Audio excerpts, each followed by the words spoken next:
I would Yes, please. 100% play a game where the council is sitting around with a button to blow up the rest of the game. Yeah. Mutually assured destruction. Yeah, absolutely. That's a great concept for a sci-fi game.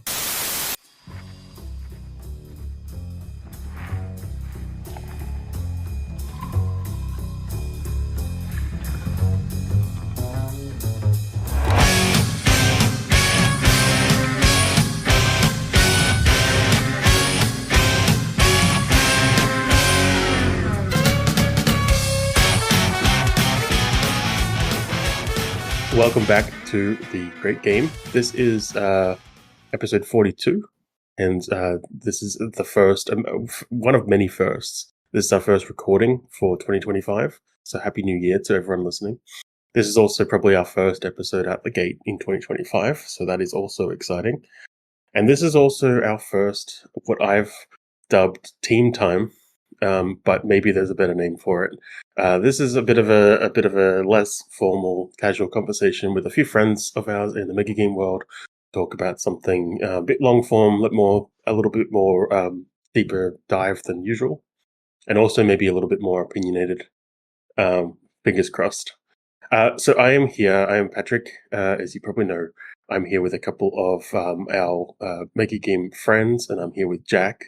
And we are going to be running through a lot of opinions about a semi-controversial Megagame element. Before we jump in, though, I will just quickly introduce our guest that we've got with us. Well, for me, it's this morning. For others, this evening or this afternoon. Ciaran, True North Megagames. We've heard from you not quite a year ago, but early last year about the Generalissimo is dead. Did you just want to say hi and introduce yourself? Yeah, hi, I'm Ciaran. I'm best known for the Generalissimo is dead. I run with True North Megagames in the UK, and I've been attending and playing Megagames across the UK for about 10 years. Perfect. And on the other side, not to say that we're opposing here, but on the other side of the pond, with Trenton, we've had you along a couple of times now to have a chat about Gloomhaven. Not Gloomhaven, the other one. Deep Haven. Jesus, Deep Haven. I fell into the trap that you set when you named that. Deep Haven, but also the Coalition in general, Megagame Coalition. Do you want to just say hi and let everyone know who you are? Yeah, I'm Trenton Greyoak. My main group is the Megagame Coalition. I'm on the council of the Megagame Coalition. And I've made a couple Megagames. One is called Deep Haven, which I will say the name of that predates Gloomhaven's release. So it was a unfortunate coincidence there. Not connected at all. Mine's about dwarves, so it's way cooler. And the other more recent one is called Grimvale Ventures. And both of those are not available, but maybe they will be at some point, perhaps. And yeah, so I'm excited to be here. I have my scissors in hand and I'm ready to go. Perfect. And I hope that you are seeking compensation for the Gloomhaven mix-up. Clearly, that was your my IP. lawyers are on it. Yeah, good. And Jack, of course, here with us. What are we digging into today? Yes, hello. You framed it in such a cozy way, Pat. I was hoping we would start this episode off as a Megagame throwdown, a clash of titans between two opposing viewpoints. Today we are talking about councils in Megagames. This was sparked by some conversation on our Discord, some mild disagreement, which we have fanned the flames of, about councils in games. Kind of sparked by a comment by you, Trenton, saying a potential episode suggestion saying, cut the council, how to improve your Megagame design with this one easy trick. Which was pretty interesting. And we got quite a bit of discussion about that. We got some opposing. We got some comments agreeing with that. We got one which I'll read out now. It is my firm belief that councils are anti-fun when it comes to most mega games. Pretty interesting. Why don't we? So the intent here is to bring one person who is a bit more anti-council, perhaps, Trenton, and one person who is possibly more pro-council, and have a bit of a talk about, what are the issues here? Why do people sometimes potentially think that councils are anti-fun in mega games? What can we do about it? So let's start off with you, Trenton. What is your perspective on this one, and what got you interested in this topic and made you think that, I don't know, that councils can be a problem? Yeah, I mean, honestly, it's been on my design radar ever since like the very first mega game I was able to play in was way back in like I don't know, maybe 2016 or somewhere around there. And I was on the UN of Watch the Skies, and there was so much about that. Well, I enjoyed it quite a bit. Obviously, I enjoyed it to keep wanting to play mega games and be involved. However, there was just so much about it that like it had kind of like a code smell to it, like just a little bit of like my design senses were tingling, and it's just like there's some stuff wrong with this role. And I wasn't totally anti like at that point, but like over time, which I can kind of talk about some of the different things that has kind of happened that to make me uh, become a little bit more strongly anti council. Um, but yeah, like I mean, we can go into some of the details. So like the biggest complaint I think is the council. You're usually off either on one side of the room or in an entirely different room, and when you go into that room, you're basically entering another plane of existence with its own time scale, and that time scale is so drastically different from everything else in the game that it's no wonder you have all of these issues that come up. The fact that a military player can move a tank in the time it takes a UN player to say a sentence, right? Those are very different time scales. Somebody can invade a country while I'm finishing my point. That's there's going to be problems that come out of that. Um, I don't want to rant like this entire episode, so I'll pause occasionally. Well, why don't we introduce the defense? Ciaran, what's your opinion on councils in mega games? And how do you feel about them, I guess, in general and in your game, The Generalissimo is Dead? Yeah, I feel like I've been brought in because in the Generalissimo is Dead, I think the council is at the center of the game, and the rest of the game is almost an extension of the council. So I think that I could be seen as the pro council candidate. However, I have to say I agree with Trenton's core point, particularly the idea of getting a console role in a game like Watch the Skies. And when we were discussing it in the general channel on here, I was like, I had a revelation, which was that, if I was cast in a role and I read that it's like, you're, the diplomat, and it's a classic mega game, which has got the sort of structure of you've got your team leader, you've got your war game guy, and then you've got science or MISC, and then a diplomat. I would be a bit disappointed. And I have been disappointed in games where that has happened. And I think that Trenton's right. There is a design gap around some consoles, but I wouldn't say it's all of them. I think that's that'll be my core thesis. So for those who are listening and they're like, what the hell is this podcast? What's a mega game? What's going on? I'm sure we've got a lot of those. What is a council, I suppose? Because when I think of in a recent episode, Jack and I talked about the what do we call it? The 3-table game, or the 3-table trap or something. And this comes from that idea that in 2014 they made the video about Watch the Skies, and that's kind of the model that everyone learned at that time. And it has a council, it has a UN. The Generalissimo is Dead has a very different type of council. The game's designed, like you say, very differently. And there are other games out there that are almost designed as the entire thing is a council game. So I'm wondering, like, before we decide what's good and bad and how to fix it, what constitutes a council? When does something become a council? Is it the decision making? Is it the fact, like you were saying, Trent, that it's been removed from the rest of the game and it's somewhere else and it's forced away from the action? Where do we think the line is that defines what a council is? Yeah, I do think that is tends to be a defining trait. It is a separate sort of, what somebody might call a mini game or a different, role that's happening elsewhere. And I think that's generally what people think about when they think of a council in a mega game. Is people are going off. In Watch the Skies is the perfect example. You have the UN, you have the different diplomats going off to the room representing the countries, and oftentimes there's things like pre-written crises, which we can definitely talk a little bit about. And they're generally they're voting on something, right? Like they're discussing something.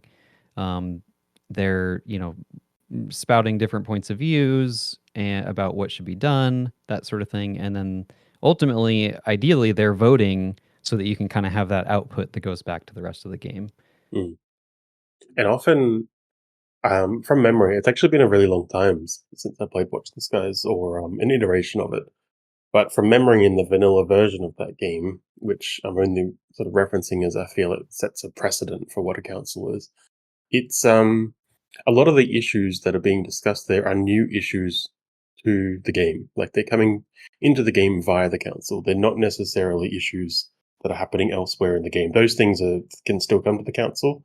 But I recall you go to the council as the diplomat and you get told that there's a humanitarian crisis somewhere in the world, and everyone else around the game, even those on your team,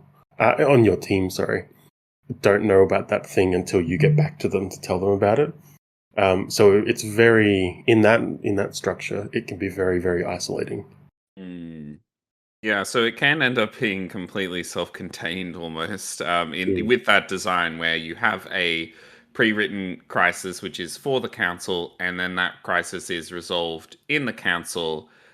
So that crisis in its entirety doesn't end up having it didn't come from the rest of the game, and it doesn't impact the rest of the game. So it is like this its own bubble universe. I guess I don't know. Yeah, I think that is one way of doing a council. I don't think it's a lot of councils that I have seen in future games is that those crises or the things you're debating from the in the council do come from the rest of the game. And ideally the output from the council also goes into the rest of the game. I think the model of the council being isolated is a typical council trap, but not inherent to the form. I think the key thing I would say that defines a council game, I think even more so than the fact that everyone goes and sits together, is that it's the corner of the game that gets the least game design in the sort of like classical. I think that's where a lot of the problems come from, at least. And I think that you've hit the nail on the head, Patrick, with the crises. And I think that the crises that go in and out of the console a lot of the time feel almost just like, I don't want to just say busy work, but to an extent they do feel like busy work sometimes. The goal is to keep the council busy all day. And they're unlike the UN, which will have lots of routine business to keep lots of diplomats very busy. I don't think that there's going to be periods in a mega game where that is not the case. So I think that is what I think drives a lot of the problems. But I agree with Jack in the sense that I think a development from that we've seen is more and more games like closer links between the console and the wider game, and that's like a two-way street. Yeah, I think the pre-written crises, it's, to me, I see that and I know why it's there. It's there because what else is the council going to do, right? Like they're going to meet up. Like what happens then? It's like, well, what are they even going to talk about? Well, we have to pre-write all of these different crises to give them something to do. And to me, that's going about it the wrong way, right? It's why have a council to begin with? Like first figure out design-wise like why you want the council there. Because if they don't have anything to do to begin with, then maybe that shouldn't be a role. And I think the pre-written crises are just it's that symptom, right? It's this weird band-aid that gets stuck on there. Yeah, I totally Absolutely. agree. I think you beat me to it in saying this comes back to that core sort of design philosophy that I think a lot of people um, stumble with, which is inventing parts of the game or roles or teams, and it's kind of just for the sake of it. It's just because it feels like it should be there. And then they come back later and say, all right, what are these people going to do? I better create a bunch of stuff for them to read and argue about. Um, so I think, yeah, if we're looking for any lessons out of this, I think a council, something that I think I wrote in the discussion on the Discord was that they can't be obligatory. Any part of the game can't be obligatory. You can't just put it in because it sounds like the type of thing that should be in your game, because you're going to end up with players who are doing something that wasn't thoughtfully designed. It was designed just to make them busy and, like you said, have something to do all day, which is probably where that anti-fun comment comes from. Absolutely. And we've got a comment from Ben from BK Game Design on our Discord saying, I think the reason councils get a bad rap is that they're so often an afterthought. Think about how much work and thought goes into player briefings, game materials, non-council mechanics, etc. And when it comes to the council, does it get the same level of care? My guess is often no, because most folks think that councils will run themselves. I think that's kind of exactly the issue we're talking about here. Mm. So I think it's not I should do some defensive councils. I realize that's what I've been brought on here for, and I'm so far doing a terrible job. I think we're all in agreement. It's not much of a debate episode so far. It's just agreeing with each other politely. So I think that fundamentally, councils do have a very important role in a megagame structure, and I think that they have been how do you put it, the three game structure, the three table structure that sort of evolved. I think that it evolved for a reason, but I think over time the reason has maybe gotten a little confused, and that's why we've seen some of these councils. But at its core, if I think I've said this in one of the earlier discussions we've had on the Discord, the best engaging fun and gameplay within megagames is to do with the flow of information. And if you don't have an arena where the flow of information is public and being sort of debated and jostled over, you lose that little bit. Now, I've played a couple of very operational military games, and one of them was like a World War II game, and there was nothing, no equivalent of a council. It was like everything was all about writing orders and issuing orders, and you spoke to your they're not called line managers in the military. You talk your commander who spoke to his commander and who spoke to his commander. But you didn't ever really speak together, and the military is also not the type of place that really encourages that sort of like let's all have a discussion and hash it out type situation, at least not in the sort of like level we were playing in. And it felt very different. I think that the game loses for the players, it loses some of its vision, which is interesting because in its own way, it was exploring the sort of like the fog of war you have in warfare and stuff. And that's fine. You get to talk about it at the pub. But I think that the arena of the council can still be a really interesting and valid space. But I do think you need to avoid a number of council traps. A big one being, as it was Ben that said about it being a sort of last thought when you're designing a game. And I think that often does happen. It becomes the sort of last thing that gets designed because, you're busy stressing out over a very complex map movement mechanic and you've developed all of it. And then you're like, oh, and I could have a council, I suppose. They'll just vote. And that's, it'll work. And it probably will as well. On the day, it'll fill a hole, but it might not be great design. Yeah. I think another thing about the logic of putting a council in, we briefly talked about this before we started, was that idea of trying to represent reality. So I think in a lot of games that are set in the real world, or they're trying to simulate something that is akin to the real world, there can be this design logic, which is you put in a council like the UN or some kind of League of Nations type thing that's meant to represent the real thing in real life and represent how it can be clunky and slow and bureaucratic and that cliche of the UN not doing anything effectively. And so I feel like in some games that Watch the Skies like, that's what is trying to be expressed through the council sometimes, which is, it can be an interesting thing to express, and it can be interesting as a player to realize that throughout what you're experiencing is the frustrations of what real life diplomats maybe do, because they are trying to take these clunky, bureaucratic, and legal back channels to solve things which are otherwise being solved in other ways that are out of their control. Which is interesting. That's an interesting little revelation to have. But I don't know if it's fun, and I don't know if having that revelation for 6 hours or 8 hours through the day is going to be fun. So I think there's a line to walk there, and I can understand why some people might design a council that way, because they are sending a message or trying to create a certain type of feel. But I think as designers, we need to be a bit accountable to what we're asking people to pay, pay for, whether it's actually money for a ticket or just investing their time in. At the end of the day, are they going to have enjoyed being like, oh, wow, now I understand why nothing gets done in the real world?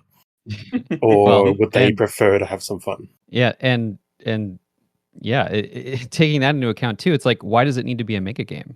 Right? Like you can get those same sorts of feelings and lessons or whatever you want to call them from just a game, that has that sort of diplomacy in it, right? Like that you could write a council game that is just, 7 players and you'd get the same sort of feelings from that and lessons from that. So why attach that to a mega game is my question. Like why go to all that trouble and especially not addressing all of these other problems that come out of that. Why not just make a small little diplomacy council game? I do really like the idea of that simulation-y kind of vibe in theory, and I think one part of it is some mega games where the council elects players to enforce the rules of the council. So it is a fully, you have to elect a sheriff, and the sheriff has to go out and enforce the rules. And if the sheriff isn't enforcing the rules properly, then the council needs to disbar the sheriff and elect a new sheriff. In theory, I like the idea of simulating this whole justice system, and I do actually have a mega game design concept where it was all about the justice system, and you had a whole court system and all the rest of it. I think it breaks down, like you were saying before, Trenton, when other parts of the game are not like that, right? When I move a tank in the war map, I just move the tank. I'm not simulating sending orders over here to potentially move the tank. I can just do the thing and it's done. If one part of the game has that and the other part of the game has this more simulationist thing where I'm asking someone to do stuff, and then that person is potentially carrying out my orders or potentially failing to, then I think it does start to bog down. Yeah, it's interesting you said that because at PAX Unplugged a few weeks ago, I was actually able to play in a mega game, which is pretty rare, and it was Touched by Darkness, which is sort of the Den of Wolves, the fantasy version of Den of Wolves that Ben Canellis made. It's great. It's a great game. I kind of hate him for how great it is. I'm sort of bitter about how wonderful that is, that you can just buy it and it gets delivered to you and you can just run a mega game. Good job, Ben. I hate you a little bit, but I love you too. So anyway, in that, I actually, my wife and I, she was the sheriff and I was the deputy in that game. And that was our role, is to basically enforce whatever the council decides, whatever laws that they pass. And let me tell you, we had an amazing time. It is so fun to go and arrest people for them breaking the law. Great time. Guarantee I had a way better time than anyone in the council. Because the council itself had all of these problems. They were off in their council chamber the entire game. Nobody really knew what they were doing most of the time. The entire mega game was happening while they were off, chatting about these sort of mostly irrelevant things. And it fell into that trap where the council is just like super irrelevant for the most part, very ineffectual. And anytime I would walk over there and see what's going on, I would just get so bored and then immediately leave and just find my own fun elsewhere for the most part. That's actually a really interesting point, because I think in Sydney, one of the things that we really encourage for our facilitators is to help players go and find the fun that they're after. So one of the go-to points is that if someone's not having a good time or they're struggling to interact with the part of the game that they're meant to, our facilitators are encouraged to try to identify what it is that they would enjoy and then go and get them plugged into that. That can be really hard if you're on a council game that is not doing what you want it to do. It's really hard to disconnect from that and go and engage with a different part of the game a lot of the time because of that isolation and because of how disconnected the mechanics are. I think that I agree very passionately with that. In my opinion, I think that making the console the be-all, end-all of someone's day is a mistake. I think that from a games design perspective, this mostly came from my my work in like I've been looking at tabletop RPGs. I'm writing my own tabletop RPG, and I have like a very sort of core philosophy in what I like out of like tabletop role-playing games, which is that every action that you can take in the game should be roughly equal and equivalent. And I find it very frustrating with the world's most popular role-playing game, Dungeons & Dragons. In combat, you can take combat actions, but if you try to take any other type of action, the timing starts to break down in the same way that we're talking about the console. Like the turns are 6 seconds long. You can't really pick a lock in 6 seconds. You can't really cast a big complex spell that'll do something. You can do very specific combat actions, which limits player agency down to the fact that if you're in a combat in Dungeons and Dragons, optimally, you almost always just need to take attack actions that reduce enemy HP. And the whole game gets, when you think of it that way, it simplifies right down and you get the magic gets stripped away. And I think we get the same thing in Megagames, which is what Trent was referring to, the idea of like the military player is off doing, moving a division across 3 countries, during which time the UN might sort of start to have a resolution drafted. Having those sort of like that disconnect, I think that is a problem. I think that I personally, and what I tried to achieve in the Generalissimo is Dead, is the idea that everyone's actions are equally weighty and equally sort of grounded in the same mechanics. So I think one of the reasons that the Generalissimo is Dead's console works really well is that it's at the center of the game, and everyone who sits on that console, they kind of feel that they have a shoe-in to effectively win the game, become the Generalissimo. And so none of them are ever planning to try and leave, and they don't ever want it. They always are quite intensely happy to debate with each other, because if you're not there debating your corner, you lose it's almost like you lose your right to be the heir. But as well as that, everyone who is on that console, as they have cards that they can play as part of the major game. And in fact, each one of them is like a leader for a number of other departments and ministries.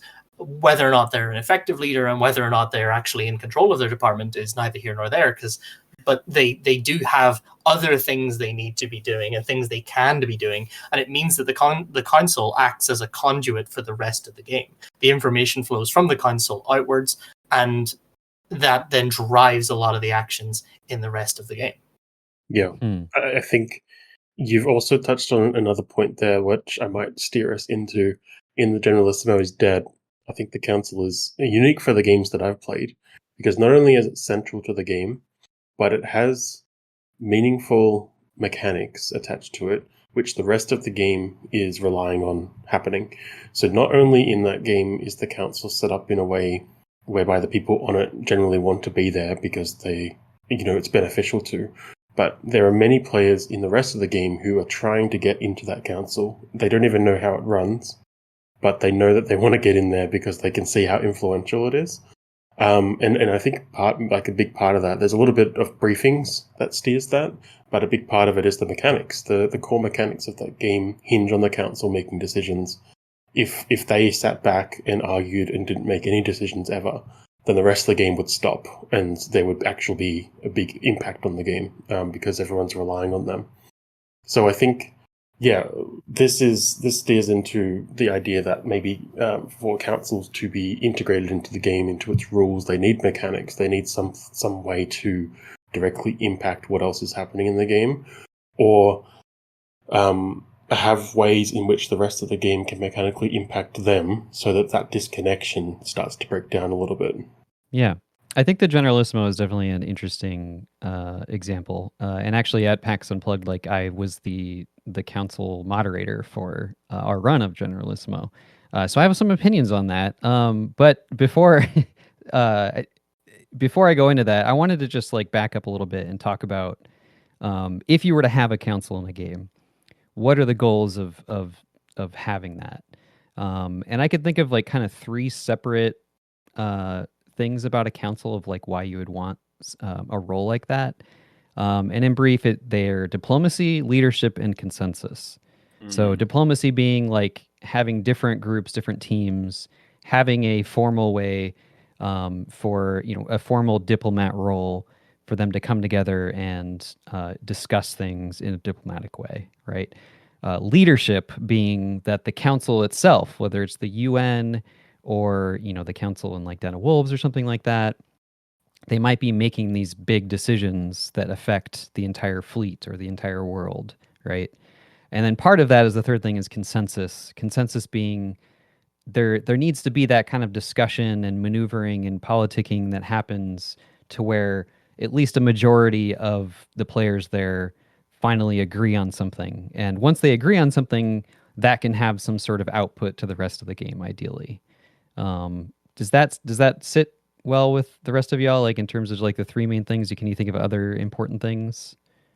I think those are the key ones, because I think that if you didn't have a council, I think all three of those would still emerge in most games. They wouldn't be a full-time role, but for instance, consensus would definitely arise by the end of the day once a big sort of crisis requires it. Leadership has to emerge within each team, and I think that diplomacy is just sort of key to how the game works. I think that's true. And in So Say We All, which Sydney ran late last year, which is akin to Den of Wolves for the international audience, it doesn't have a council, unlike Den of Wolves, which I think does. But what we saw in that game, at least in the run that I played in, but I think maybe in both, is that these unofficial councils formed where ship's captains would get together to make non-mechanical decisions on stuff. But there was nothing sort of forcing that to happen. It just happened naturally through the game because people wanted to start, coordinating leadership. So I 100% agree. I think those three things are what encapsulates why a council should be in a game or why it might happen regardless.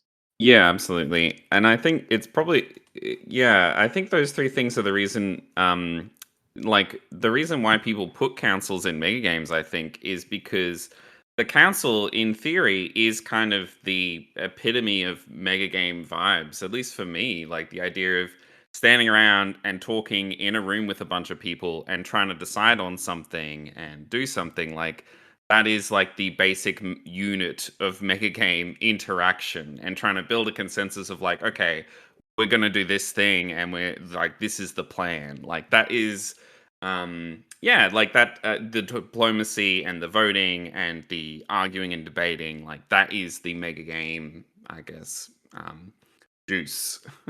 Yeah. Yeah. I mean, I appreciate that the three of you agree with what I'm saying, and that you already made my point that you already have those three things in the rest of the game, and you can already have those three things in a much better way than trying to make the council do those things. Like diplomacy, that is the game, right? Like that is the mega game most of the time. You're communicating with other teams, other players. That is diplomacy. Leadership, in order to have leadership, you have to have leaders present and doing things in the game. And you can't do that as well with a council when all of your leadership is elsewhere. That doesn't make sense either. And in fact, a lot of games, the leadership actually isn't even the diplomat, right? It's like in Watch the Skies rules is written, the UN are just the diplomats. They're not the presidents or the prime ministers, right? They're not the leadership. And then the consensus itself, there are better systems to facilitate consensus, like NSDM or Sickle or even something like Deep Haven. It's like it has these consensus systems within it that do a much better job, in my opinion, than shoving people in a room and making them talk it out. Sure, I agree, but I do think the reason why people still include councils is because it is the most, potentially, in theory, the most distilled version of those ideas, right? We're not dealing with tanks, we're not dealing with units. We're not dealing with game mechanics where my thing can move a certain amount of spaces. We are purely talking and purely focusing on the diplomacy element, I guess. Yeah, I think that an important part of the console, or there being a console rather, is that it's a little bit like why there is grind units when you play Watch the Skies. When you play the original Watch the Skies as written, the grind units have no purpose. They have no in-game role. But it feels like you wouldn't feel like you're leading a country unless you had like something to represent the ability to project power.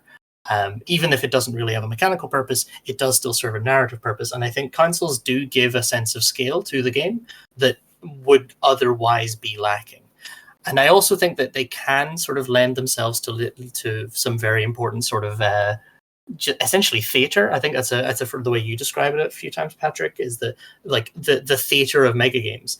I'm currently preparing to run God Emperor by Jack, and I think that from my reading of it at least, the way the council is designed in that game, it's very much to be spectacle.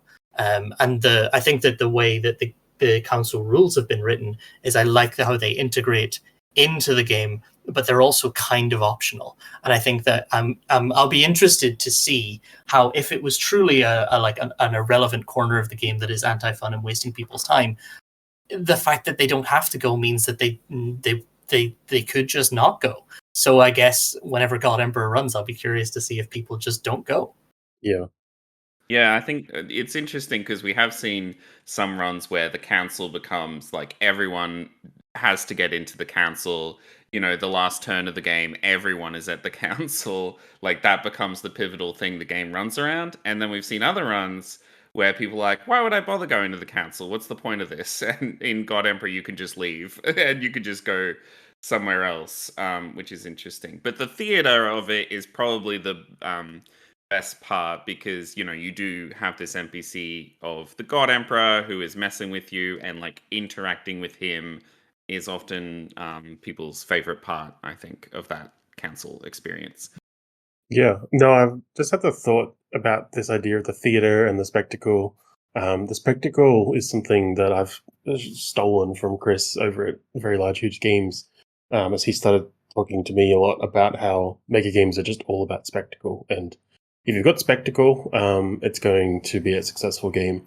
For example, having the God Emperor strut around and do their thing, even if it's not mechanically impactful, it gets everyone sort of immersed and excited about what's going on. I feel like I had this thought earlier about the audience and what they want out of games. And Jack, you were saying how a council is sort of the distilled version of all these diplomatic social interactions that people come to a mega game for. And so it's kind of like a sure way for certain people to be able to engage with the role that they want. And I remember reading in a lot of the early mega games that I read and played, like the What's the Skies kind of era, where they sell the roles as specific types of personalities almost. And I think in a lot of more recent games, and also in like when I try to design games, I try to do this.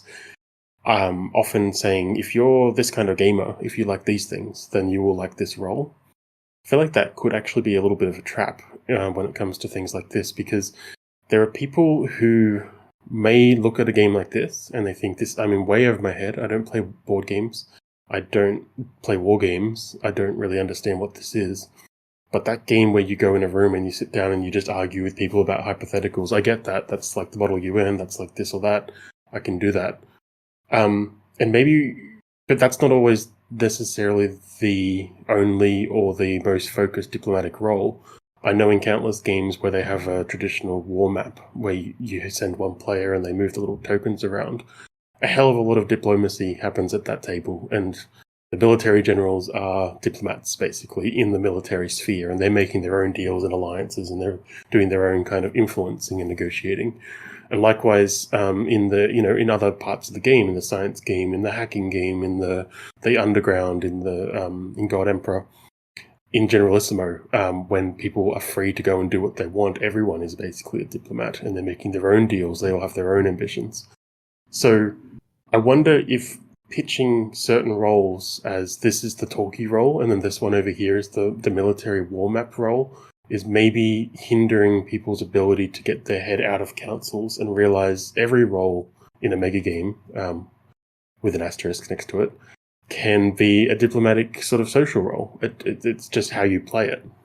I think that actually is my biggest lesson that I've learned is like the mega game is the council game, or at least it should be, right? Like that is where you're doing all of those things that you're saying.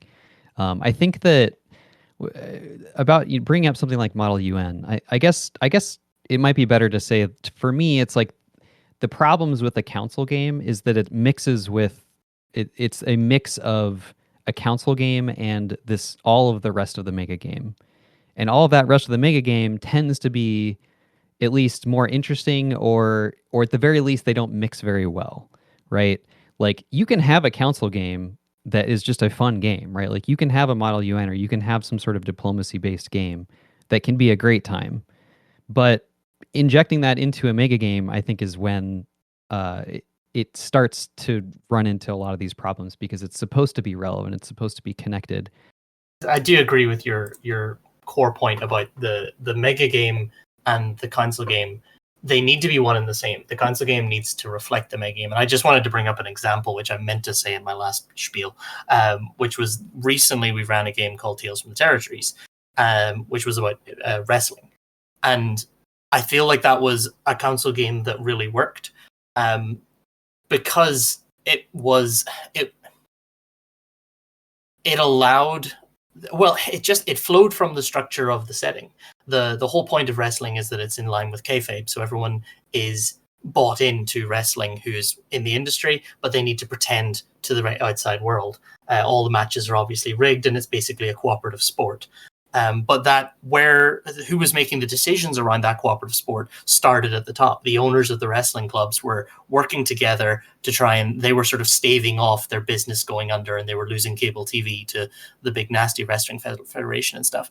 And they were doing all that in a way that they were trying to sort of organize who won belts and matches or whatever. And then they were communicating that outwards. And I think that the fact that there was a console that at its center was making decisions that the rest of the game needed to be made, otherwise they would just be milling about. I think that there being a forum for that and there being an official place for that was a very good thing. I think that worked really well. And the game itself also allowed players to walk away. And we had one player that, due to 2 absences on their team, was a wrestling owner, a booker for their company, and also a wrestler. And they did end up still doing a lot of time at the console, but also sometimes ducking out to go and do a wrestling match, because their company didn't have enough wrestlers. So, like, I think that, I think they at its had core, way more fun. well, they had a stressful day for sure, but they did have a really good time. But yeah, at its core, there was a moment where I knew the game was working because I was watching 3 wrestling matches that had both gotten ridiculous numbers of wrestlers involved. Like it was a sort of like 6-person ladder match going on at the same time. And I leaned over and watched 3 council members completely uninterested in what was going on over there because they'd already said who was going to win. And they were trying to hammer out a video games rights deal between each other, who would get what share of the profits. And they were very passionately and enjoying that argument. And it was kind of great. It was like, this is the vision for the game. Like, this is how it should work. That's a fantastic example, I think. And maybe that's a good segue to kind of pivot to, like, what are games that we like that, or what are council concepts that we think are really awesome and have worked well, or that we've seen in other games.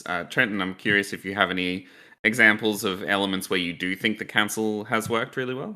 No, I'm here to be totally anti 100% council. What do you mean? Cut the council. Tell us the bad ones then. Do it. Oh yeah.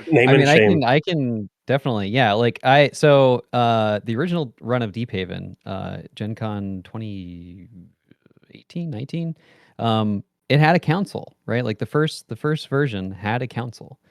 And the first thing I did after that game was like cut the council, got rid of that council for several reasons, a lot of which I've already gone over. But the council is a weird thing because a lot of times they're in one of 2 extremes. They're either so like oppressive to the rest of the game. They have so much of an effect on the rest of the game that actually can be a problem. And that's actually initially what happened in Deep Haven.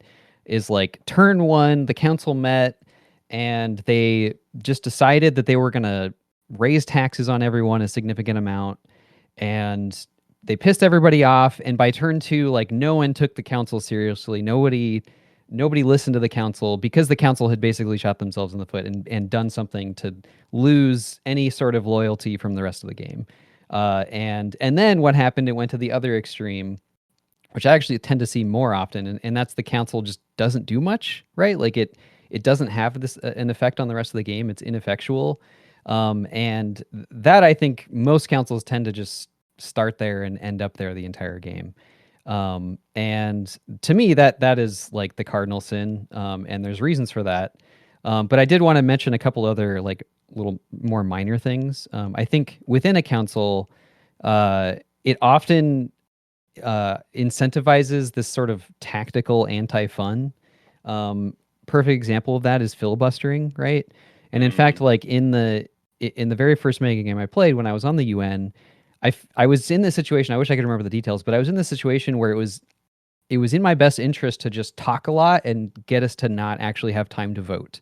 And that's what I did. And I felt really bad about it because it was so effective that we didn't actually get to vote anything on that turn.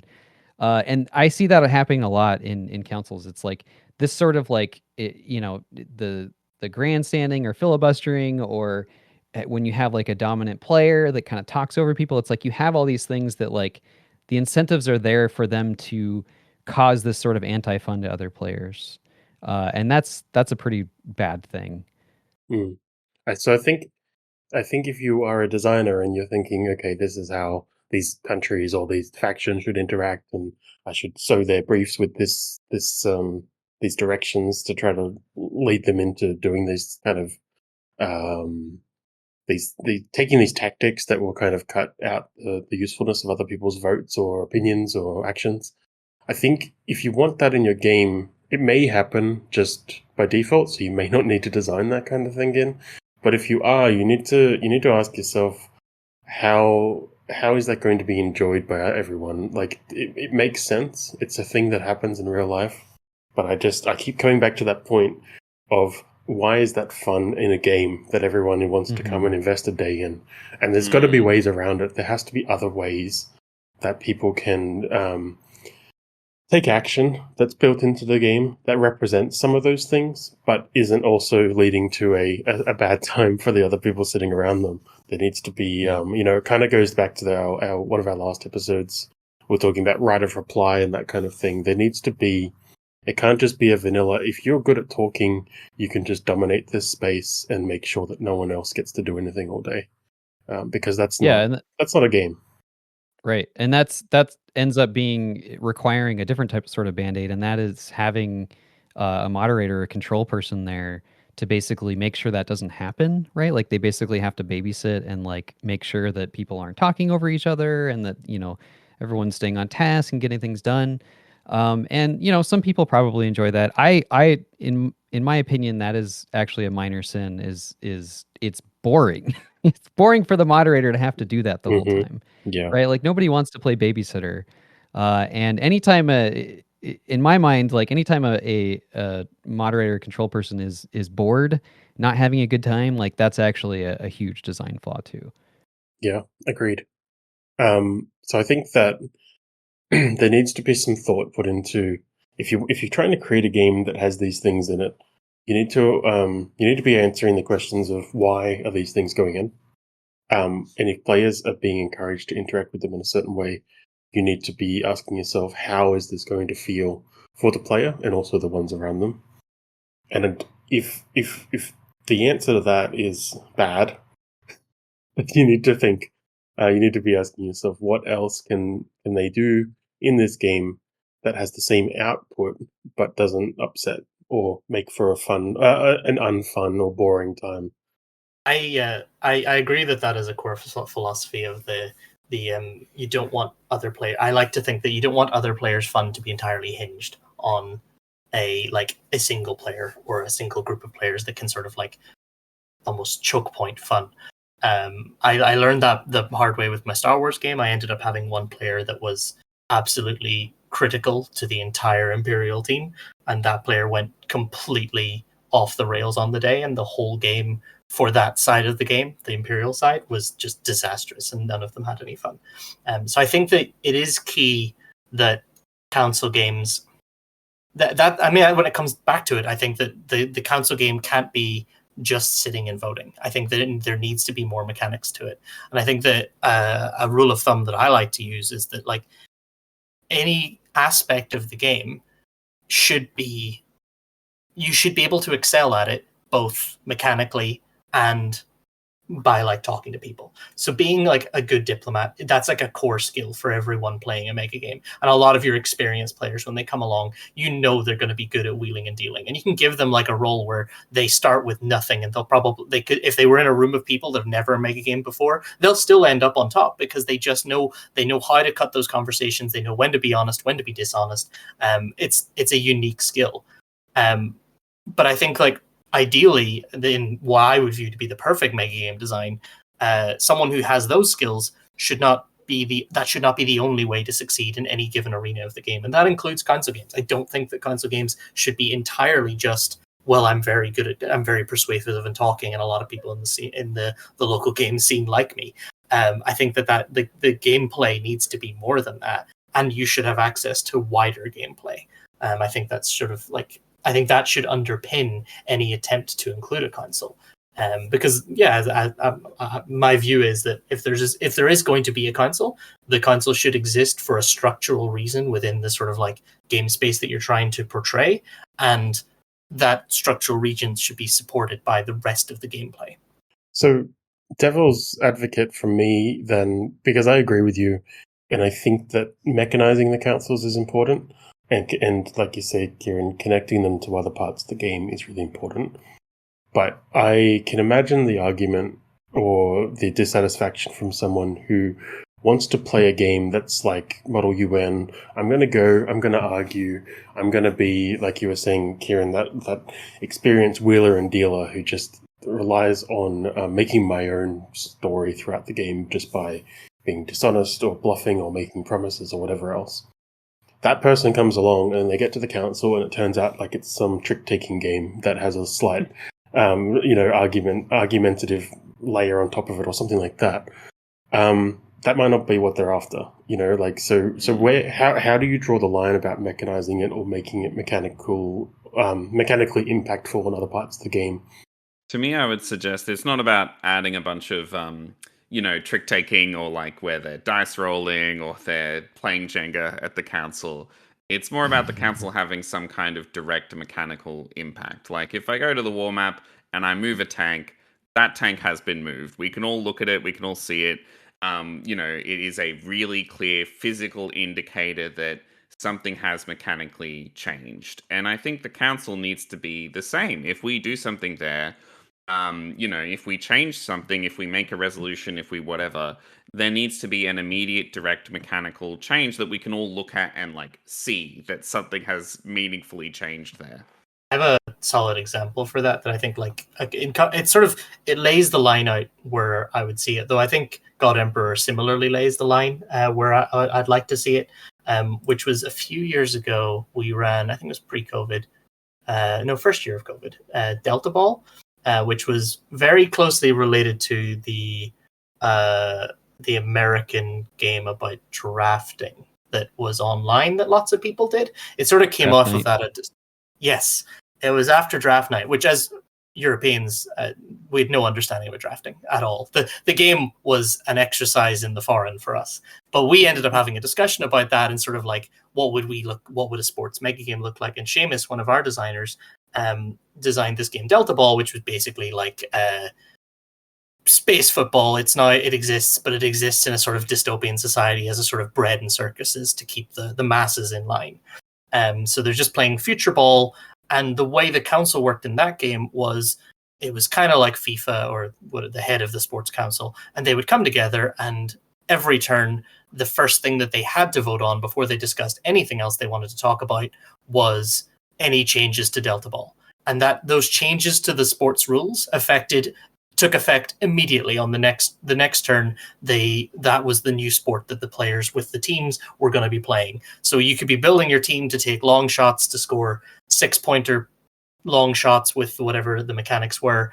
But suddenly the long shot becomes worth 2 points. And so your whole strategy needs to adapt. And that like feedback loop meant the council was very intrinsic, very invested, and very like exciting. And it was one of like my favorite consoles to run, actually. And that was a lot of the inspiration for how we ran the wrestling game. And I think that basically the combination just needs to be, I think, as Jack described it, it's that sort of idea of like the council has to have real, consistent feedback into the main game. It can't just be vague laws or sort of limp-wristed abilities that are sort of signed into a sort of general consensus in a way that almost just feels like control fiat. I think that the at its core there should be a sort of like a slight element of crunch. And I think if getting back to my point about like there being a strategic element to the gameplay, I think that I would prefer the strategic element to the gameplay to be like before you get to the console. Being prepped getting to the console should be your more mechanical gameplay. And then when you get to the console, you have some sort of like bartering or tokens or chips to sort of represent that you've done that sort of pre-work. You've put the effort in. So I think God Emperor highlights that does that with the votes.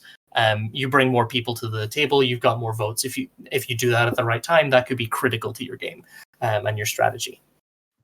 Yeah. And that is my preferred way to do a council game, is that when the council makes a law, that is a new game rule. It's not, I think often laws can be interpreted like they are in the real world, that it is possible to break the law, obviously.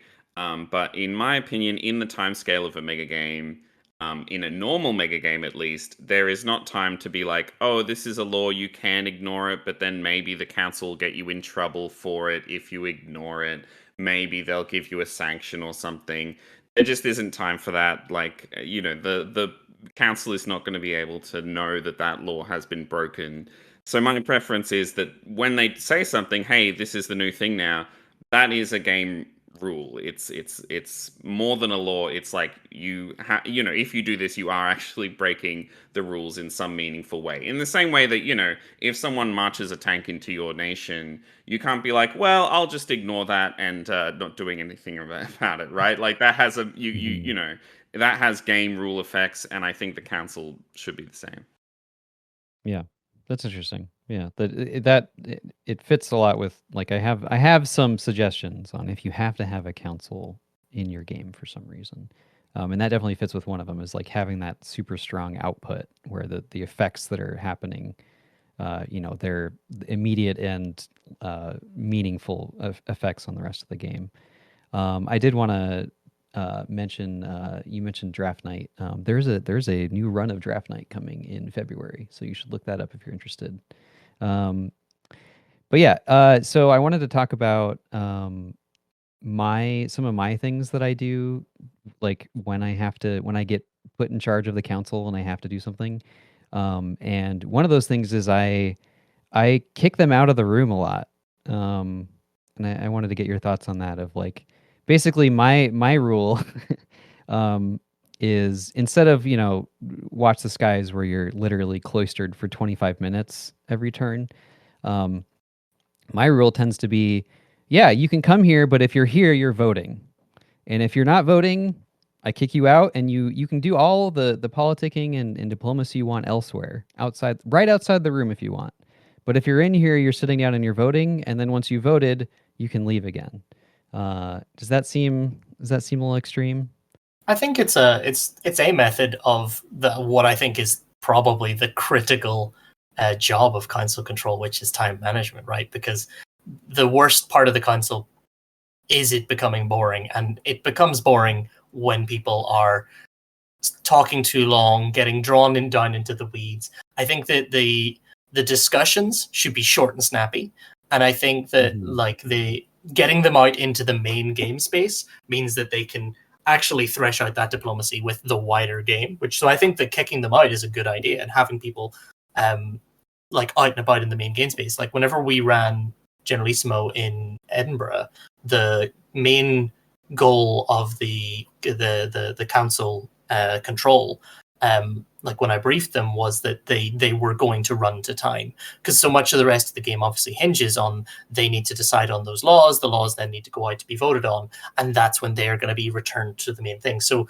the council control was like a like cracking the whip on like every decision they needed to make. It was like, these decisions need to be made. You don't get to have idle chit chat. You are here for business. And I think that is at its core, it's one of the best ways to sort of solve a lot of council problems, because if you have people that do just enjoy debate and they just enjoy chatting, like, it could take forever, and that's not a good thing. Yep. So it's not just making the council impactful, but it's keeping it to schedule, making sure it's got structure. It's not just throwing people in a room and saying, discuss a thing, which, you know, I've heard that some games do a little bit of that. Having some structure helps and ensures that people keep on time. Don't do the filibustering, that kind of thing. Yeah, the council keeping the time is no different than one military player stalling out other military players at the table. Like, it's basically it's not explicitly against the rules, but it's basically against the rules. Yeah. I think, having the council players, encouraging them to get out and interact with the rest of the game and be involved in the rest of the game is a good idea, so that they actually know what's happening and, aren't fully self-contained. The Megagame I'm working on at the moment, I'm kind of experimenting with that, and I'm interested to see how it goes, but it has kind of a deconstructed council where instead of like a separate council section of the game, the players can just like pause things and go, hey guys, I've got a new law I want to put in. Anyone agree with me that we should put in this law? And people can raise their hands and say, yeah, we agree. And then that law goes into place. And then you continue with the rest of the game. So essentially, instead of like a separate thing, it's just you can have like a mini council erupt if people want to put in place laws. Anyway, so that's something that I am interested to see if that works. But I think, having things like having the council players like be heavily interacting with the rest of the game is good. Yeah, that reminds me of like the NSDM or sickle thing, where you write what you want to happen on a piece of paper, and then you have to get signatures from the different player roles that are relevant to that. And it's a great consensus system where you have to. So I could see that too. It's like if somebody writes a law down and then they have to go get signatures from all the people that normally would go to a council and vote, but instead everyone's actually playing the game. I can see that work really well. Yeah. So that's like a deconstructed or decentralized council, basically, where the council game is still happening in the main game. It's not being isolated. It's removing that isolation issue. That's adding mechanics to a console. You're making it like you're essentially adding a mechanical element. The gameplay may be more related to moving through the physical space, finding the people you need, et cetera, rather than sitting and talking at a table. But I think that's still giving it a mechanical weight, which makes it easier to adjudicate. Yeah, it's minimizing that timescale problem because you're not going off into another room. So that's the segue I was looking for, actually, because I feel like another issue. So we've kind of been discussing an issue which I think could be summarized by the council is too disconnected and doesn't have enough weight to it or enough impact. Another issue that has come up many times, but from the very start, was the timescale and the relevance to the rest of the game because of how long it can take to do things. So both things can happen outside the council, which then may invalidate or, otherwise sort of dumb down something that the council's done. I recall a lot of early geopolitical games that we played with in Sydney, which had councils, where the council would get this big beefy thing to solve, and at the end of the turn they've solved it, and they come out and they learn that someone else solved it with a tank, and that's no longer. No one else in the game is thinking about that issue anymore, and so the council did its job as rules are written, but they got all the bad feels from it because they're like, well, that was a waste of a turn. Why didn't we focus on something else? So Happens a lot. I've I got mean, some in fairness, thoughts. I want to say that can happen in any section of a mega game. Yeah, of That course. you can end up that someone solved that problem 2 turns ago. Of course, yeah. I think it shines through a lot more with the council in when they are removed from the game and they step out, they go somewhere else, and they spend most of their time away from their team. So there's no way to know what else is happening. But for sure, it can happen in any part of the game where people are working on this, potentially working on the same problem, but in different spheres and at different times. I feel like there's one obvious fix to that. If you are insistent on having a council that is disconnected in some way, is the timing, the phasing, so that people aren't going to sit at council at the same time as people are driving tanks around. But the turn structure of the game means that the council actually resolves to do things before other action gets taken. That can get a bit clunky, but it is one solution. Do any of you have any other ideas, or have you seen any other ways that games with councils, more traditional rigid councils, have remedied this problem? We had an interesting one at Rob Grayston's Dwarf Hold, and I wasn't in the council. I was a player for the military in that game.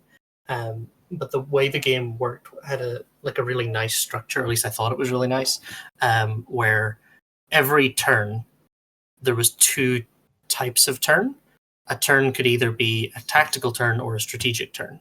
And a strategic turn narratively took place over 3 months, or maybe a month, maybe a couple of weeks. It was longer.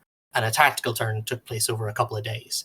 And the goal was that tactical turns allowed you to take more actions on the military board. And those actions would sort of represent the fact that you're making like a concentrated push, because the whole game was about a siege of a dwarven hold. So the idea was that there'd be a concentrated push to sort of like go in and take territory. And the strategic turns were like more to do with like the wider economy. So in theory, I thought that was amazing. In practice, it kind of broke down a little bit because the council's strategic decision-making powers were very important, and maybe they were judged as too important, because the core of the crux of the issue is the type of turn it was decided by whichever faction had initiative at that time. So for the whole game, the goblins had initiative because they were the attackers at the dwarf hold. There was no point where the dwarves seized initiative. And the goblins were really struggling with their economy, so they prioritized taking these strategic turns, which worked out great for the dwarves because it meant that less action was happening on the combat map, and we didn't have the men to, or we didn't have the dwarves to take on the goblins in the numbers they were in. So yeah, I think that it was the goal was very noble by giving the council a sort of vital economic role, but it was maybe too vital, and it sort of ended up it caused them other problems in other aspects of the game. Yeah, an interesting way to approach it. It sounds similar to one concept that I've got bouncing around my head, which I've had for a while, which is to make the entire game both, I guess in the traditional mega game format, you'd say operational and then council. So this was more of an interchanging turns idea, where in one turn, every player is an operational player, and they are doing operational things for their role or their team, and there's lots of maps and that kind of thing. And then the next turn, because of theme impacts, for example, like it's turned to winter, everyone goes to court, and there's either multiple courts or there's a massive court, and every player is then the council player. So that's one idea that I've always wanted to try out. So it's removing the idea that these game spheres are separated simultaneously, but they're separated in phase order. I'm not sure how it would go, but it sounds like it's creeping into what you've described there. That's a really interesting idea, and I think that could work really well. I think having the having them alternate. I think the idea you talked about before, where maybe you have the council meeting and then the operational stuff happening on the same turn, it could end up with the council and the operational players never being in the same room at the same time, which causes its own issues of disconnection, I think. But in some way, splitting things out or phasing things differently sounds like a really interesting concept. I feel like if you phase it like that, you just you make the players be both roles, right? Yeah. Like they're doing both things. Yeah, To me, that's that could be really interesting. that's what I want to try. That's what I want to. So there's Mhm. no differentiation. It's like as a bit of to give it a bit of theme, medieval lords running around a realm. During the summer, they go and lead armies and make sure that there's crops coming in and run their economy. And then during winter, all this stuff has to stop, sort of Game of Thrones style. And then they all go and debate stuff and prepare for the next summer because there's nothing else operational to do. So every player would be both roles, which could get quite messy. And it's also potentially a harder thing to sell because you're not saying, come to this game because you're going to be the person pushing things around a map. Everyone needs to be quite diverse in the way that they can interact with the game, which I don't think is an issue. I think you could. I really like this idea. I think you could solve that with just the range of things available in the council quote unquote turn. The winter season could be just quite broad, because you don't necessarily have to have everyone doing. Because like some public speaking being like one of the biggest fears most people have. You're gonna have some people that don't want to have to go and engage in sort of vigorous debate every round of a mega game. That's for some people an absolute nightmare. But you can give them something to do that's like, mechanical or like just sort of it involves a sort of like different aspect of gameplay, but it isn't necessarily the same as the operational gameplay that's available during the summer. Right. And if people, I'm not going to go into the weeds with this idea, but if people come to a game and it's not their strong suit to do the grandstanding, diplomacy, and influencing thing, then part of their game becomes tactically, sort of strategically about building coalitions with other people who can represent them at the council, or vice versa. If people don't really like the map part, having some freedom where they can. So it's like almost making modular teams, I suppose. Everyone is equal. Everyone does both roles.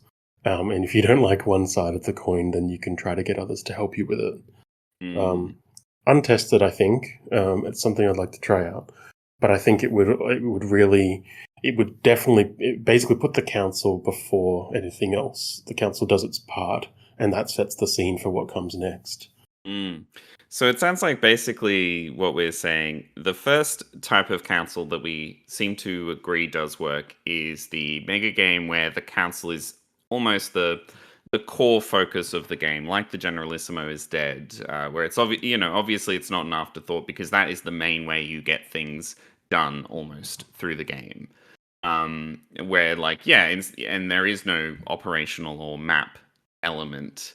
And then the second, which is a bit untested, is this more deconstructed council or this more integrated council that we've got some ideas about, but I don't know if any of us have seen something like that really happen in too many real mega games at this stage where either it's the concept of you just have laws every now and then people can just pop up and propose laws, or you have everyone go to the war map and then everyone go to the council.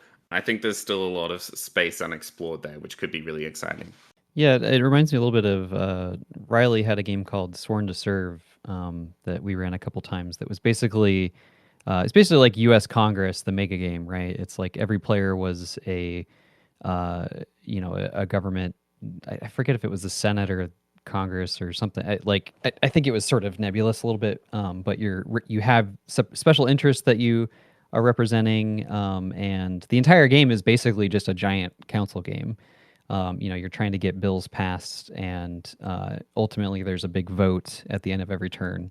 But because it's the entire mega game, it's like everyone is working at the same time scale, so it worked really well. I mean, honestly, to me that is the solution. Every game is a council game if you build it right, and instead of having a separate council game sort of stapled on, it's better to just integrate all of that into the rest of your game. I did want to talk a little bit about Generalissimo. I do think that it does some interesting things. I think I don't want to start, firing shots over the feel free there, but feel free. Do it. I mean, I do think it has some of the same time scale issues. However, I do think there is something to be said about the theme and how important the theme is to that game, and actually it reinforces the fact that there is this, second area where the head people go, and the rest of the game doesn't really know what's happening in there. But it does a good job of bringing that back out, and now everyone is actually invested on what happened within there. I do think you still run into some, like when we ran it, we definitely tried to speed up the turns a little bit, just because it was a convention game, so we only had 6 hours. Like, we kind of had to pack more stuff into it, and there can be pacing concerns with that. It is still a different, time scale when they're in the room and everyone's kind of, wanting to know what they're doing. But I do think it does it better than some other games. So I do think it was a cool game.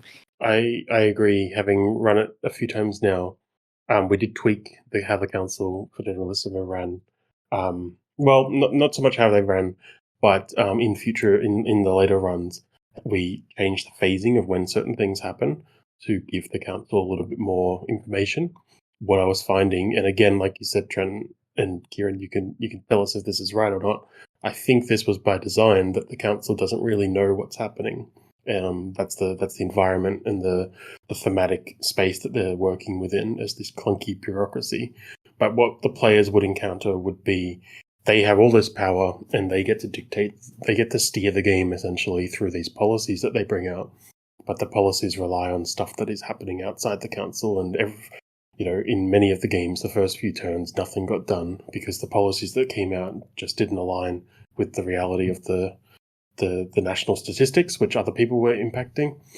So it still has that disconnection, but I think it's, tell me if I'm wrong, but I think it's a little bit more by design. Yeah, so the point I was going to make to follow what Trenton was saying is I think that consoles and the issues with consoles come back to, in my opinion, much more to do with the game's structure. Megagame structure is like a pet peeve of mine. I think that the structure of the game should be an attempt to emulate the sort of the nodes of information that you see in the design space that you're trying to replicate. So I think that's why Den of Wolves is such a good game, because there's a very clear emulation there, the fleet of ships. And it's very obvious what the things are. But yeah, you're 100% correct about the Generalissimo. The goal was, it's the movie The Death of Stalin, and I feel like it captures that pretty clearly with the fact is that the Politburo were sitting in a sort of isolated place, and they are kind of making almost wacky decisions by themselves. One of the main inspirations for the Generalissimo is Dead as a game is the scene where, oh man, I can't remember any of their names, but the main character gets the idea of shipping everyone in to see Stalin's funeral by train. And he can do that because he's the interior minister. And I was like, that's such a good example of soft power. It's such a, it's not an aggressive action. It's not even the type of power anyone would watch you using. Nobody's guarding whether or not you're running more trains. And I wanted to capture that feeling in the Generalissimo's Dead. So the sort of the mundane bureaucracy and the power that can come from that was part of the gameplay intention. It definitely does have the same risks, I'd say, as a lot of other console games. You can get caught up with people filibustering, timing issues, stuff taking too long, that causing issues later on in the game. And equally as well, the issue Patrick was talking about, where people they focus on the outcomes on the policies they want, and they don't focus on the situation and the likelihood of getting them through. And I think you sometimes will see certain players get really quite strategic with that, and some players will be very clever about working out, oh yeah, and these national statistics will roughly be here. If I get these policies in this order, I can probably make this work. And I think that's when the game is working at its absolute best. But the game also is a very complex beast, where there's probably 30 different elements, 20 different elements that affect the national statistics on any given turn. And no player can possibly have all that in their head when they go into a council meeting. Their simulation is going to potentially be off. So there's a limited ability for them to control their the environment in which they're operating. But I think that the key goal within Generalissimo was that the council is there because structurally what we're trying to emulate is a centralized government. So there should be a central to that government, right? I think that if you were trying to emulate, if you're trying to explore the interactions of like a military theater, you're probably also going to want some sort of like central command headquarters, and then sort of operationally like things go out by layers. And I think that if you were trying to like if that's the element that you're interested in and that's the element that you're looking to sort of simulate within your game, you'll probably have multiple layers of command structure of players that will all have their own little jobs that they have to do, and they have to work together in a sort of campaign for North Africa style way.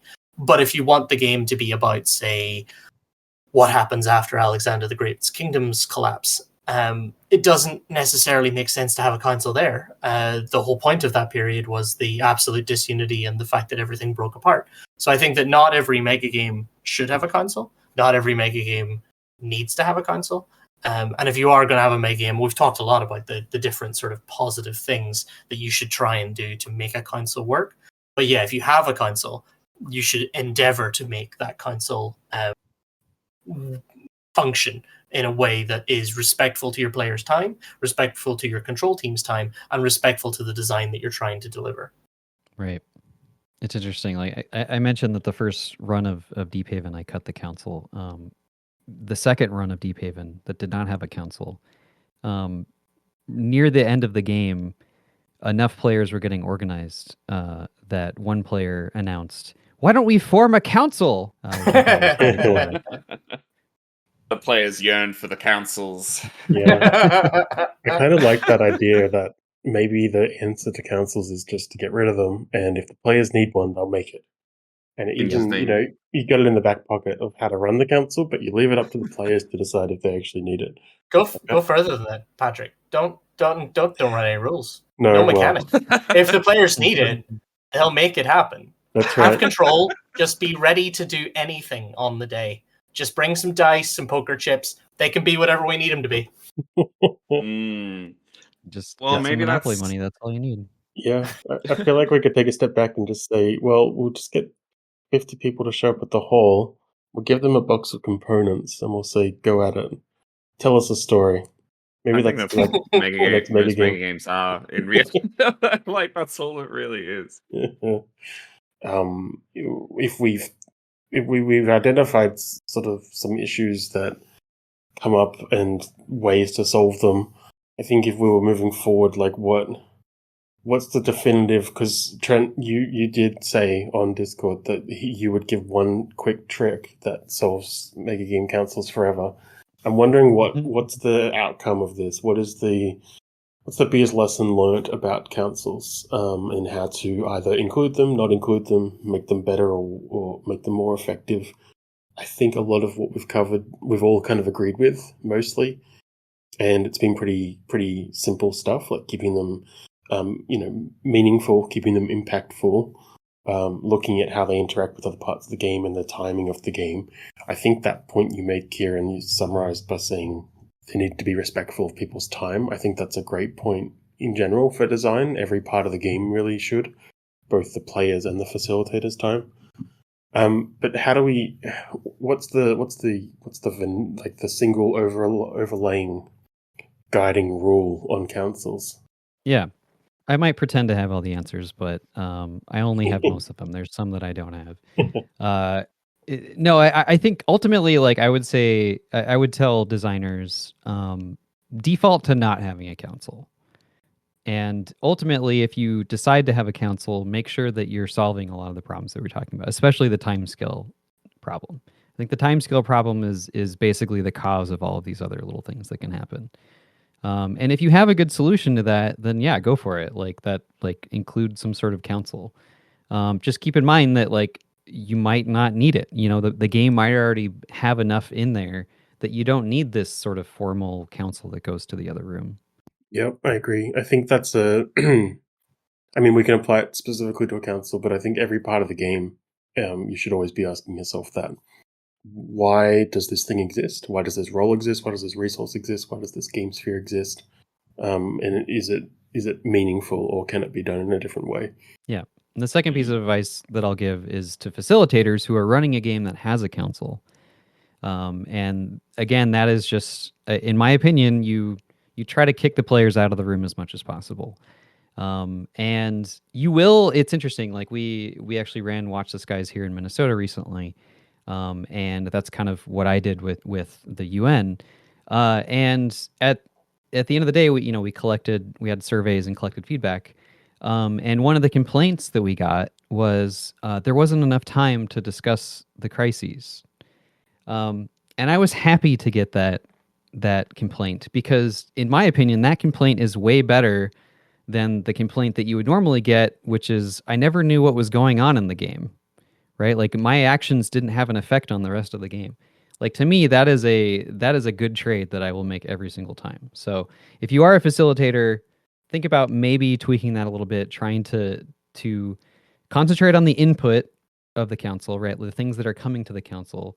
Don't do pre-written crises, or at least have one or two to start, but everything else should be coming from the rest of the game. Then limit the time there so that these players are still involved with the rest of the game, and then make sure that the output of the council is immediate and meaningful. Those effects are actually affecting the rest of the game. Yeah, I agree with that last part for sure. I think my advice, if you have a traditional council in your game, is like basically two things. The input should come from the players, like either from players making proposals themselves of what laws they want to put in, or from other elements of the game. Like if there's a crisis, it should be because there is actually there has been a nuke set off, or there has been a crisis in the rest of the game. And then the output, in my opinion, from the council should be treated with the same seriousness as every other part of the game. It should be a game rule. Now that the council has said this is the new rule, this is how the game works. In the same way that, if I move a tank into your nation, you don't get to say, well, maybe that tank is in my nation, maybe it isn't, who knows? Like, no, it is in there now. That is a new thing that's happening. And the council, like, the output should be enforced by the game runners and moderators with the same level of seriousness as every other part of the game. I think my closing remarks would be sort of in line with Trent's really, which is that, like, ultimately I think that when you're designing a mega game, I think you need to maintain a lot of flexibility. You should not put a console in. I think we've all obviously agreed on this multiple times. You should not put a console in just because it's the done thing, for sure. And maybe the shape and style of console. If you do feel like there should be a political sphere or a political element, then yeah, you should maybe look at other ways of doing that. I really like the idea of the decentralized console, where you can tell people that they're all members of a console, but you don't need to set aside a part of the turn where they go and do stuff. They can just go and meet up on their turn and try and do stuff. I think that there's a false dichotomy between regular playing of a mega game and being in a console. I don't think that those things should be separate. For me, it's similar to the evergreen debate on Wizard Wheezes or whatever narrative emergent play, which is that I think that anything that can happen within the mega game should ideally be provided for in the mechanics. Now, it might not be provided in an official specific pattern, like it might not be on the boards on how to do it, but control should have mechanical guidelines on how they would expect such a thing to work. Which I've obviously been debated in a lot of the other episodes of the podcast. And I think that the console needs to sort of work in the same way. I think that, you just basically be flexible and be aware that there is limitations to what console gameplay can look like. And it can have negative impacts on other spaces in the game. So you should debate quite seriously before putting it in. I think that if I was designing Watch the Skies, like my own version of it now, I would make the head of state and the diplomat one role. The heads of state would go and sit together and they would have a chat, because I do still think that something like the UN fits really well within the thematics of Watch the Skies. But I agree that it maybe isn't always that fun to be the diplomat that gets shepherded away, and you're told to babysit some crises that are delivered to you every turn, and nobody ever thanks you, and you never have enough money, and you leave the day a little frustrated because somebody else went to the moon, and you sat in the UN all day. And then you got blown up, which happens like every game. Yeah. That's actually a funny thing that I don't know why it hasn't come up till now, but the council always gets destroyed somehow. Yeah, I think you should always wait for that, expect that, plan for it. I would never go one happened more. For me. Yeah. Really, never. Wow, never happened for me as a player or a control. I think the trick is you need to give the council the ability to blow up the other parts of the game. Let the UN destroy the war map, and now the council, now the generals have to deal with that. Yeah. I would go one more to your Watch the Skies fix and say that yes, send the head of state to that forum, but then as much of a pain in the ass this is, and I don't know how possible it is with Watch the Skies, but change the turn order so that the council sits. And then the teams meet, and then the other stuff happens. So that the council, even if it is just doing hypothetical, navel-gazing kind of discussion stuff, it can actually inform the rest of the game. I think that another point, I think I agree with everyone broadly. So to try to pull out a bit of a different point, I'll lean on what you said, Ciaran, about making sure that it's clear the purpose of the council and how it should be run. I think it's really important for the facilitators, if you're going to have a traditional council, for the facilitators to understand its purpose and how to facilitate it, how to keep it on track. I think a lot of the time facilitators might go into it feeling that the council is just a talky game and people will just run it themselves, and if they disagree, if things aren't getting done or if things start going off the rails, then that's the game and just let it happen. But I think there's a bit more nuance to making a productive council, and I think the facilitators do need to adjudicate a bit and help steer it into a meaningful forum. And one of the final things I would say is I would love to hear more from anyone who's listening about interesting, unique, or innovative council ideas that you've seen in some mega game that we've never played in. If you have if you've ever experienced some of these in like a deconstructed council or some unique take on it, or an example where a council worked really awesomely in a mega game, we'd love to hear it. Likewise, if you feel strongly about getting rid of councils forever, we also want to hear from you. I would 100% play a game where the council is sitting around with a button to blow up the rest of the game. Yeah. Mutually assured destruction. Yeah, absolutely. That's a great concept for a sci-fi game. Yeah. They just have to all agree to let go of a button at the same time, and that's it. And the button would be real. They would all have a real button. That'd make them obey the laws. Maybe you make it so that you do have the sheriff. You do have the rest of the game has to agree to abide by the council's laws. It's just that the council at any point can press the button to just kill them all. And you tell them when you're selling the tickets, this day can end early. Like, I'll do it. I've got a pub booked all day. Yeah. I do like that idea of giving the council the control over someone else. Maybe the military units come out of the council or something like that. But yeah, giving them a bit of power over other parts of the game so they can't just get steamrolled. It's worth a try. Maybe not the full nuke, but yeah, it would be great to see a game where other parts of the game are destroyed and people have to go and join the council because that's all that's left. That would be very meta. Yeah. I'm really flabbergasted that you haven't seen a council get destroyed, Ciaran. I don't know what you've been doing. Yeah. I don't think anyone in Scotland has even considered it. I think it's the UK. You're all too respectful of monarchs and stuff. We love laws. We love queuing. We love order. All right. On that note, I guess we'll call it. Thank you both for helping us unpack why councils are bad. I think that's pretty much what we did. Councils are bad. Fix them. Is the end of this episode. Yeah, just don't run a bad council. That's the advice. Yeah, just don't. Yeah, just do it well. That's all. Yeah, this is great. Thank you guys for doing this. No, thank you both for coming along.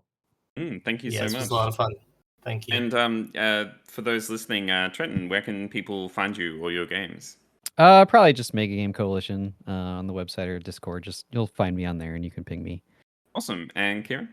Yeah, all my stuff is linked to True North, and also I've got my own website and Instagram under Son of One Eye. I also sell my games on itch, although it's just generally Small's Dead that's on there. And I'm also running God Emperor on the 29th of March if you're listening from the UK, because you're unlikely to come from Australia to play God Emperor. So if that's up in Glasgow. I'm very excited for that one. I'm looking to make a few tweaks to the game, and I'm excited to see exactly how well we can run the console in that game. Yes. That'll be exciting. Well, I'll definitely be keen to hear from that. All right. Thank you, guys. And we'll see you next time. Bye, guys. Thanks.